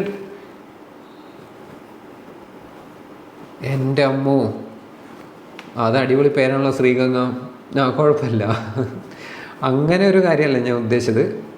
ഒരാൾ പറഞ്ഞു ഓട്ടോമാറ്റിക് ബൾബ്, സിമ്പിളായിട്ടുള്ള പേര്, അടിപൊളി. ശ്രീഗംഗ പറഞ്ഞത് ഓക്കെ, ഒരു അഡ്വാൻസ്ഡ് ചിന്തയാണ് കേട്ടോ. അങ്ങനെ നമുക്ക് ഇടാൻ വേണമെങ്കിൽ എന്നാൽ നമുക്ക് സിമ്പിളായിട്ട് ഒരു ഓട്ടോമാറ്റിക് ബൾബ് എന്ന് നമുക്ക് ഈ പ്രൊജക്റ്റിന് പേരിടാം. ഈ സാധനം കടയിൽ വാങ്ങിക്കാൻ കിട്ടും മക്കളെ. ഈ ഒരു സാധനം 300 രൂപ അടുത്ത കടയിൽ വാങ്ങിക്കാൻ കിട്ടും. അത് പൊളിച്ച് നോക്കിക്കഴിഞ്ഞാൽ നിങ്ങൾ കാണുന്ന സാധനങ്ങളാണ് ഞാൻ വരച്ചിരിക്കുന്നത്. അത് പൊളിച്ച് നോക്കിക്കഴിഞ്ഞാൽ അതിനകത്തുള്ള വയർ കണക്ഷൻസാണ് നിങ്ങൾ കാണുന്നത്, ലൈവായിട്ടുള്ള വയർ കണക്ഷൻസ്. ഇനി അത് ഉണ്ടാക്കിയ കമ്പനിയിൽ നിന്ന് ആ എൻജിനീയർ ഇതിനകത്ത് കോഡ് ചെയ്തിട്ടുള്ള കോഡാണ്, സോഫ്റ്റ്വെയർ ആണ് നമ്മൾ ഈ കാണുന്നത്. ഓക്കെ, ഇത്രയേ ഉള്ളൂ സംഭവം. ഇനി അപ്പോൾ ഇതൊരു ഒരു ഒരു IC ചിപ്പാണ്, നമുക്ക് മനസ്സിലായി അല്ലേ? ഇതൊരു IC ചിപ്പാണ്. ഇതിനുള്ളിലേക്ക് ഒരു പ്രോഗ്രാം നമുക്ക് ഡൗൺലോഡ് ചെയ്യാം. ആ പ്രോഗ്രാമിൽ പറഞ്ഞിരിക്കുന്നത് പോലെയുള്ള കാര്യങ്ങൾ ഇവൻ നമുക്ക് ചെയ്തു തരും. ഓക്കെ, സിംപ്ലി അതാണ് മൈക്രോ കൺട്രോളർ. അപ്പോൾ എന്താണ് ഒരു മൈക്രോ കൺട്രോളറും ഒരു IC ചിപ്പും തമ്മിലുള്ള വ്യത്യാസം? അപ്പോൾ അത് മനസ്സിലാക്കാൻ വേണ്ടി നമുക്ക് നേരെ എങ്ങോട്ട് പോവാം? നമുക്കൊരു ഓഡിയോ ICയിലേക്ക് പോകാം. അപ്പോൾ ഒരു ഓഡിയോ ICനെ ഞാനിവിടെ വരയ്ക്കാം കേട്ടോ. ഒരു ഓഡിയോ ICനെ ഞാനിവിടെ വരയ്ക്കുകയാണ്. So this is the audio IC. Like 4 സൈഡുകളിലേക്കും പിന്നുള്ളൊരു ഓഡിയോ IC ആണ് കേട്ടോ. ഓഡിയോ ICൻ്റെ ജോലി എന്തായിരുന്നു? ശബ്ദമായിട്ട് ബന്ധപ്പെട്ടുള്ള കാര്യങ്ങളൊക്കെ എന്ത് ചെയ്യുക? കൺട്രോൾ ചെയ്യുക. അനലോഗ് സിഗ്നലാണ് വരുന്നതെങ്കിൽ ഡിജിറ്റലിലേക്ക് പിന്നെ കൺട്രോൾ ചെയ്യുക. നിങ്ങൾ ഹെഡ്ഫോൺ ജാക്കുള്ള ഫോണാണെങ്കിൽ ഹെഡ്ഫോൺ ജാക്ക് ആരെങ്കിലും കുത്തി കഴിഞ്ഞിട്ടുണ്ടെങ്കിൽ ഫോണ് പാട്ട് പാടിക്കൊണ്ടിരിക്കുന്ന സ്പീക്കറിലൂടെയാണെങ്കിൽ അത് കട്ട് ചെയ്തിട്ട് ഈ ഹെഡ്ഫോണിലൂടെ പാട്ട് കേൾപ്പിക്കുക. അനലോഗ് ടു ഡിജിറ്റൽ കൺവേർഷൻ വേണമെങ്കിൽ നടത്തുക. ഡിജിറ്റൽ ടു അനലോഗ് കൺവേർഷൻ വേണമെങ്കിൽ നടത്താം. വോളിയം അഡ്ജസ്റ്റ് ചെയ്യുമ്പം വോളിയം കീ പിടിച്ച് നിൽക്കുന്ന സമയത്ത് വോളിയം കൂട്ടുക, വോളിയം കുറയ്ക്കുക. അല്ലേ, ഈ കാര്യങ്ങളൊക്കെയാണ് ആര് ജോലി? ഈ ഓഡിയോ ICന് ജോലി. നോക്കുക, ഈ ഓഡിയോ IC ഈ കാര്യങ്ങളൊക്കെ ചെയ്യണമെങ്കിൽ ഇതിൻ്റെയൊക്കെ ഒരു സോഫ്റ്റ്വെയർ ഇതിനകത്തേക്ക് ഡൗൺലോഡ് നമ്മൾ ചെയ്യണം. ഉറപ്പായിട്ടും ഇതിനൊരു സോഫ്റ്റ്വെയർ ഇതുണ്ടാക്കിയ കമ്പനിയിൽ നിന്ന് ആ എൻജിനീയർ എന്ത് ചെയ്തിട്ടുണ്ടാവും? ഇതിൻ്റെ ഉള്ളിലേക്ക് ഡൗൺലോഡ് ചെയ്തിട്ടുണ്ടാകും. ഷുവറാണ്. ഓക്കെ, അപ്പം അങ്ങനെ ഡൗൺലോഡ് ചെയ്യുന്ന ഈ സോഫ്റ്റ്വെയറിനൊരു പേരുണ്ട്. ഈ സോഫ്റ്റ്വെയർ ഇല്ലാതെ ഈ ICക്ക് ഒന്നും അറിഞ്ഞൂടാ എന്താ ചെയ്യേണ്ടതെന്ന്. ഇപ്പം നിങ്ങൾ അപ്പ് ബട്ടൺ, വോളിയം കൂട്ടാൻ വേണ്ടി മൊബൈൽ ഫോണിൻ്റെ അപ്പ് ബട്ടൺ പിടിച്ച് ഞെക്കുന്ന സമയത്ത് അപ്പ് ബട്ടൺ ഞെക്കി കഴിഞ്ഞാൽ വോളിയം കൂട്ടിക്കൊടുക്കൂ എന്ന് പറഞ്ഞ കമാൻഡ് സോഫ്റ്റ്വെയറിൽ വേണം. എന്നാൽ മാത്രമേ അതിന് കാര്യം മനസ്സിലാവൂ. ശരിയല്ലേ? നിങ്ങൾ ഹെഡ്ഫോൺ ജാക്ക് നേരെ ഫോണിൽ കുത്തിക്കഴിഞ്ഞാൽ സ്പീക്കറിൽ പാടിക്കൊണ്ടിരിക്കുന്ന പാട്ട് നിന്നിട്ട് ഹെഡ്ഫോണിലൂടെ പാട്ടിനെ പാടിക്കണം എന്നുള്ള കാര്യം അതിൻ്റെ സോഫ്റ്റ്വെയറിൽ എഴുതിയിരിക്കണം. അപ്പോൾ അങ്ങനെ എഴുതിയിരിക്കുന്ന സോഫ്റ്റ്വെയറിന് ഒരു പേര് പറയും. നമ്മളതിനെ സോഫ്റ്റ്വെയർ എന്ന് വിളിക്കില്ല. We call it firmware. അപ്പോൾ ആ ഫേംവെയർ അതിൻ്റെ ഉള്ളിലേക്ക്, അല്ലെങ്കിൽ you can call this a software. Okay, no problem. ആദ്യത്തെ ക്ലാസ്സിൽ ഞാൻ കോംപ്ലിക്കേറ്റ് ചെയ്യുന്നില്ല, സോഫ്റ്റ്വെയർ തന്നെ പറയാം. അപ്പോൾ ഈ സോഫ്റ്റ്വെയർ ഈ കമ്പനി ഉണ്ടാക്കുന്നത്, ഇപ്പോൾ ഇത് ക്വാൽകോം എന്ന് പറയുന്ന കമ്പനിയാണ് ഉണ്ടാക്കുന്നതെങ്കിൽ, ഇത് ഉണ്ടാക്കുന്നതെങ്കിൽ ഈ ക്വാൽകോം കമ്പനിയിൽ വെച്ച് തന്നെ ഈ സോഫ്റ്റ്വെയർ എന്ത് ചെയ്യും? ഈ ഓഡിയോ ICൻ്റെ ഉള്ളിലേക്ക് ഇഞ്ചെക്ട് ചെയ്ത് അത് റെഡി ഫോർ സെയിലാക്കും. ഓക്കെ, അപ്പോൾ നമ്മൾ ആകെ എന്ത് ചെയ്താൽ മതി? ഈ ഓഡിയോ IC വാങ്ങിക്കൊണ്ടെന്ന് നിങ്ങളുടെ ഓഡിയോ IC കേടായത് മാറ്റി നമ്മൾ ഈ പുതിയ ഓഡിയോ IC വയ്ക്കുന്നു, സുന്ദരമായിട്ട് ഇത് വർക്ക് ചെയ്യുന്നു. പക്ഷേ ഒരു പ്രശ്നമുണ്ട്. ഈ സോഫ്റ്റ്വെയർ നമുക്ക് കാണാനോ എഡിറ്റ് ചെയ്യാനോ ഡിലീറ്റ് ചെയ്യാനോ പറ്റൂല. അത് വൺസ് അതിൻ്റെ ഉള്ളിലേക്ക് കയറി കഴിഞ്ഞാൽ ദാറ്റ്സ് ലോക്ക്ഡ്. ഓക്കെ, പക്ഷേ നമ്മളുടെ മൈക്രോ കൺട്രോളർ ഉണ്ടല്ലോ, നമ്മളുടെ മൈക്രോ കൺട്രോളിനുള്ളിലേക്കും നമ്മളിപ്പം ഒരു സോഫ്റ്റ്വെയർ എന്ത് ചെയ്തിട്ടുണ്ട്? ലോഡ് ചെയ്തിട്ടുണ്ട് അല്ലേ? നമ്മൾ കുറേ PIR സെൻസർ വർക്ക് ചെയ്യുന്ന ആ ഒരു പാറ്റേൺ നമ്മളൊരു സോഫ്റ്റ്വെയർ ഉണ്ടാക്കിയിട്ട് ആ സോഫ്റ്റ്വെയർ നമ്മൾ കമ്പ്യൂട്ടറിലൂടെ ഇതിനകത്തേക്ക് ഡൗൺലോഡ് ചെയ്തിട്ടുണ്ട്. ആ ഡൗൺലോഡ് ചെയ്ത സോഫ്റ്റ്വെയറിനനുസരിച്ചാണ് ഇപ്പം നമ്മളുടെ മൈക്രോ കൺട്രോളർ വർക്ക് ചെയ്യുന്നത്. അപ്പോൾ എന്താ ഇപ്പം നമ്മൾ ഉണ്ടാക്കിയത്? ഒരു ഓട്ടോമാറ്റിക് ബൾബാണ് നമ്മൾ ഉണ്ടാക്കിയത്. എന്നാൽ എനിക്ക് കുറച്ച് കഴിയുമ്പോൾ തോന്നുകയാണ്, ഓട്ടോമാറ്റിക് ബൾബ് വേണ്ട, എനിക്കൊരു ഓട്ടോമാറ്റിക് ഡോർ ഉണ്ടാക്കണം. അതായത് ഒരാൾ അതിൻ്റെ അടുത്തേക്ക് വന്നു കഴിഞ്ഞിട്ടുണ്ടെങ്കിൽ ആ ഡോറ് തന്നെ തുറക്കണം. ഓക്കെ, ഒരാൾ വന്നു കഴിഞ്ഞാൽ ഡോറ് തന്നെ തുറക്കണം. അതല്ലെങ്കിൽ വേറൊരു പ്രോജക്റ്റ് വേണമെങ്കിൽ ആക്കാം. നമ്മൾ കൈ വാഷ് ബേസിൻ്റെ അടിയിൽ കൊണ്ടുവന്ന് വയ്ക്കുന്ന സമയത്ത് ടാപ്പിൽ നിന്ന് വെള്ളം ഓട്ടോമാറ്റിക്കായിട്ട് താഴേക്ക് വരണം. അപ്പോൾ അതിന് നമ്മൾ വാങ്ങിക്കേണ്ട സെൻസർ വേറെയാണ്, അതേപോലെ തന്നെ ഔട്ട്പുട്ട് ഡിവൈസസ് ഒക്കെ വേറെയാണ്. പക്ഷേ the sweet thing is that ഇതേ മൈക്രോ കൺട്രോളർ നിങ്ങൾക്ക് എടുത്ത് ഇതിനകത്തുള്ള പഴയ പ്രോഗ്രാമിനെ ഡിലീറ്റ് ചെയ്ത് നമുക്ക് നമ്മളുടെ പുതിയ പ്രോഗ്രാം ഇതിനകത്തേക്ക് ഡൗൺലോഡ് ചെയ്യാം. അപ്പം നമ്മൾ മൈക്രോ കൺട്രോളർ പുതിയ പ്രോജക്റ്റിൻ്റെ ആളായിട്ട് അവിടെ നിൽക്കും. Okay, so what is the difference between a normal IC chip and a microcontroller? Normal IC chip എന്ന് പറയുന്നത് ഒരു പ്രത്യേക കാര്യത്തിന് വേണ്ടി ഉണ്ടാക്കിയതായതുകൊണ്ട് അതിൻ്റെ ഉള്ളിലെ സോഫ്റ്റ്വെയർ മാറേണ്ട ആവശ്യമില്ല. ഇതിന് ഒരിക്കലും ഒരു നെറ്റ്വർക്ക് IC ആക്കാൻ പറ്റൂല. അപ്പോൾ ഈ ഒരു സോഫ്റ്റ്വെയർ അതിനകത്തേക്ക് ഡൗൺലോഡ് ചെയ്ത്, ദാറ്റ് ഈസ് ഫേംവെയർ, അത് നമ്മൾ ലോക്ക് ചെയ്ത് വെച്ചിരിക്കുകയാണ്. അതൊരു യൂസറിന് അല്ലെങ്കിൽ വാങ്ങുന്ന ഒരാൾക്ക്, ഒരു റിപ്പയറിംഗ് ഷോപ്പിൽ ആൾക്ക് എന്ത് ചെയ്യാൻ പറ്റൂല, മാറ്റാൻ പറ്റൂല, മാറ്റേണ്ട ആവശ്യമില്ലല്ലോ. എന്നാൽ ഒരു മൈക്രോ കൺട്രോളർ അങ്ങനെയല്ല.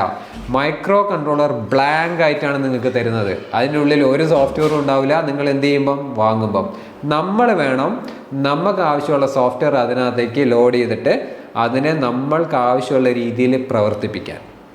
ഓക്കെ, അപ്പോൾ IC ചിപ്പും മൈക്രോ കൺട്രോളറും തമ്മിലുള്ള വ്യത്യാസം മനസ്സിലായോ? എന്നാലും ബേസിക്കലി ഇവരുടെ കാര്യങ്ങൾ ഡീൽ ചെയ്യുന്ന സംഗതികളൊക്കെ ഒരേപോലെ ആയതുകൊണ്ടാണ് ഞാൻ നേരത്തെ ഇതൊരു വലിയ IC ചിപ്പാണെന്ന് ഞാൻ പറഞ്ഞത്.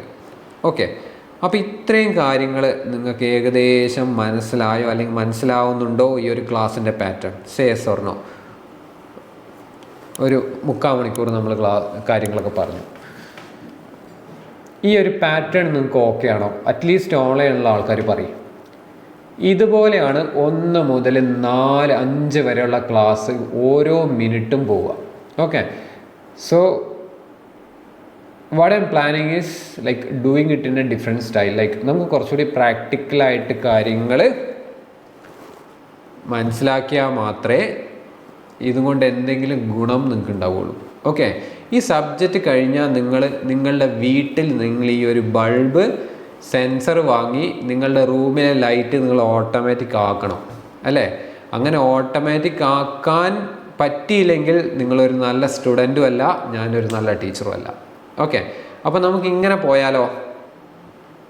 ഇതൊരു നല്ല വഴിയായി തോന്നുന്നോ? A little bit practical approach. Okay അല്ലേ? ഓക്കെ ആണോ? Are you okay with this? Chandana P, Abhay Krishna okay ആണ്. കുറച്ചുകൂടി കാര്യങ്ങൾ നമുക്ക് ഈസി ആയിട്ട് കൺവേ ചെയ്യാൻ പറ്റും. ഓക്കെ, നമ്മൾ കുറച്ച് ജനറൽ ആയിട്ടുള്ള കാര്യങ്ങളാണ് സംസാരിക്കുന്നത് കേട്ടോ. കുറച്ച് കഴിഞ്ഞിട്ട് നമ്മൾ സബ്ജക്റ്റിലോട്ട് കയറുള്ളൂ. കുറച്ച് ടൈം എടുക്കും, കാരണം ഇതൊരു പുതിയ സാധനമാണ്, നമുക്ക് പരിചയമില്ല. ബാക്കിയുള്ള സാധനങ്ങളൊക്കെ നമ്മൾ കണ്ടിട്ടുണ്ട്.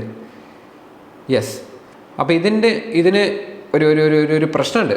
ഞാൻ പറയുന്ന പോലെ നിങ്ങൾ പരീക്ഷ എഴുതണം. ഓക്കെ, എങ്ങനെയാണ് നിങ്ങൾ പരീക്ഷ എഴുതേണ്ടതെന്നറിയോ? ഈ ഒരു സബ്ജക്റ്റിന് ഒരിക്കലും വാക്കുകൾ എഴുതരുത്. അപ്പോൾ എങ്ങനെയാണ് പരീക്ഷ എഴുതുക? വാക്കുകൾ എഴുതരുതെന്ന് വെച്ചാൽ എഴുതിക്കോ, പക്ഷേ ഒരു 3 ലൈനിൽ കൂടുതലുള്ള ഒരു പാരഗ്രാഫ് നിങ്ങൾ എഴുതി വെക്കരുത്. അപ്പോൾ എങ്ങനെ പരീക്ഷ എഴുതും? എങ്ങനെ നമ്മളെ മനസ്സിലുള്ള കാര്യം നമ്മൾ എന്ത് ചെയ്യും? എക്സ്പ്ലെയിൻ ചെയ്യും.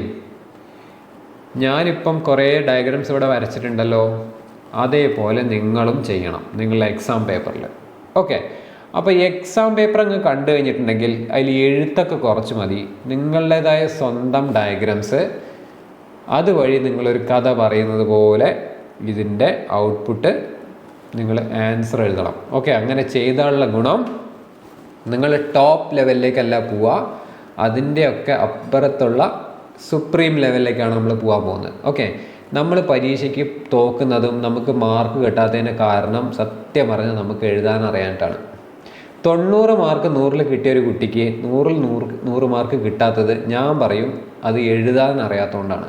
നിങ്ങൾ പഠിക്കുന്നത് MA മലയാളമോ BA ഇംഗ്ലീഷോ ഒന്നല്ല, നിങ്ങൾ എൻജിനീയറിംഗ് സ്റ്റുഡൻസാണ്. അവിടെ ഉപന്യാസം എഴുതുന്ന പോലെ കഥ എഴുതി വെക്കാനുള്ളതല്ല നിങ്ങളുടെ ആൻസർ ഷീറ്റ്. സോ ഈ പോകുന്ന പോക്കിന് പരീക്ഷയ്ക്ക് എങ്ങനെ എഴുതാം എന്നും കൂടി നമുക്ക് പഠിക്കാനുണ്ട്. നിങ്ങളുടെ തലയിലുള്ള നോളജ് മുഴുവനും അത് കാണുന്ന ഒരാൾക്ക് ഒരൊറ്റ നോട്ടത്തിന് മനസ്സിലാവണം. വൗ, പേപ്പർ കണ്ട എൻ്റെ അമ്മോ ഇത് എന്താണിത് എന്നുള്ളൊരു ഫീൽ ആ ടീച്ചറിനെ കൊണ്ട് വരുത്തിപ്പിക്കാൻ പറ്റിയാൽ ഡൺ. അപ്പം നമ്മൾ ഈ ട്രാക്കിലേക്ക് കയറി കേട്ടോ. അല്ലെങ്കിൽ നിങ്ങൾ ബോറടിച്ച് നിങ്ങൾ എൻജിനീയറിംഗ് പഠിക്കും 4 കൊല്ലം. ഓക്കെ, സോ ഇഷ്ടപ്പെടണമെങ്കിൽ നമുക്കത് മനസ്സിലാവണം. ഇഷ്ടമുണ്ടെങ്കിലേ നമ്മൾ മനസ്സിലാക്കാൻ ശ്രമിക്കൂ. രണ്ടും പാരലലി കണക്റ്റഡ് ആണ്. ഓക്കെ, അങ്ങനെ പറഞ്ഞുകൊണ്ട് നമ്മൾ ഇനി അടുത്തതിലേക്ക് പോവുകയാണ്. RAM and Rome.